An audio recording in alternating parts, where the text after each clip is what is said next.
আর পেহেলগাঁও হামলার পর এবার বাড়ানো হচ্ছে বৈষ্ণোদেবীর দর্শনার্থীদের নিরাপত্তা। মে মাসের প্রথম সপ্তাহে রিয়াসি জেলার কাটরা শহরে কমান্ড কন্ট্রোল রুম খোলা হবে। বৈষ্ণোদেবী মন্দির বোর্ডের তরফে নিরাপত্তা সংক্রান্ত উচ্চ পর্যায়ের বৈঠকও করা হয়। বৈষ্ণোদেবী যাত্রার নিরাপত্তা প্রস্তুতি নিয়ে পর্যালোচনা করা হলো এই বৈঠকে।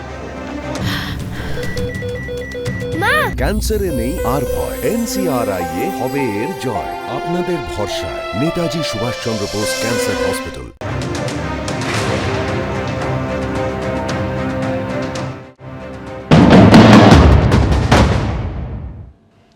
কুলগামের মতলাহমাতে আমরা এই মুহূর্তে রয়েছি এবং জাকির আহমদের বাড়ি, যেটা আপনারা দেখতে পাচ্ছেন ধ্বংসস্তূপ, এটা জাকির আহমদের বাড়ি এবং এখানে তার আত্মীয়রা এখন যে ধ্বংসস্তূপ থেকে যে কিছু জিনিসপত্রগুলো বের করছেন আমরা দেখতে পাচ্ছি। এবং এখানে স্থানীয়রা জানাচ্ছেন কি গতকাল রাত্রির 11টা থেকে কর্ডন অফ স্টার্ট করা হয়েছিল, পুরো এরিয়া কর্ডন করে দিয়েছিলেন সিকিউরিটি ফোর্সেসরা এবং তারপর 2টো সময় ভোর রাত্রিরে সেখানে ব্লাস্ট হয়। ব্লাস্টের পর চিত্রটা এইটা দেখা যাচ্ছে জাকির আহমদ বাড়ি। এখানকার স্থানীয়রা জানাচ্ছেন জাকির এখানে 2023 সাল থেকে আর আসেনি, মিসিং হয়ে যায় এবং তারপর থেকে তারা জানে না সে কোথায় রয়েছে এবং তার সঙ্গে তার যে কোনো সম্পর্ক নেই সেটাও তারা জানেছেন। কিন্তু যেদিন 22 তারিখ যে ঘটনা ঘটেছিল সেদিনই তার 2 ভাইকে পুলিশ তুলে নিয়ে যায় এবং তারা এই মুহূর্তে কুলগামে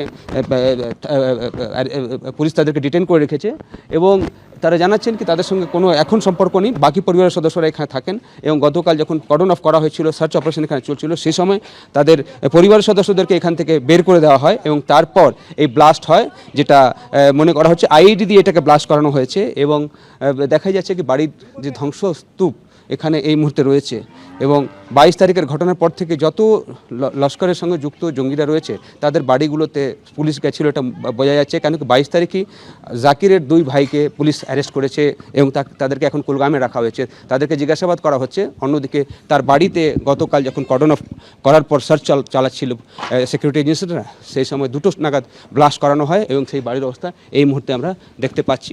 আশেপাশের বাড়িগুলোতেও ক্ষতি হয়েছে, যেটা জানাচ্ছেন স্থানীয়রা।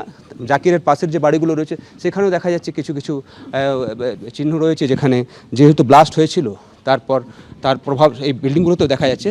তবে এই মুহূর্তের যে চিত্রটা আমরা দেখতে পাচ্ছি কুলগামের এই মতলামহাতে জাকির আহমদের বাড়ি, 2023 সাল সেপ্টেম্বর মাস থেকে তাকে তারা জানেন না কোথায় সে গেছে।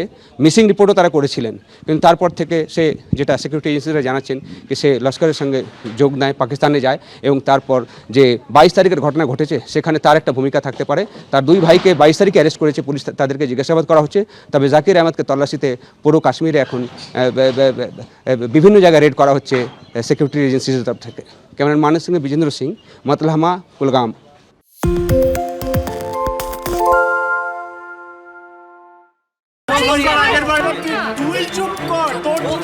বাংলা ঝামেলা চায় না, বাংলা খবর চায়। বাংলা খবর, বাংলার খবর।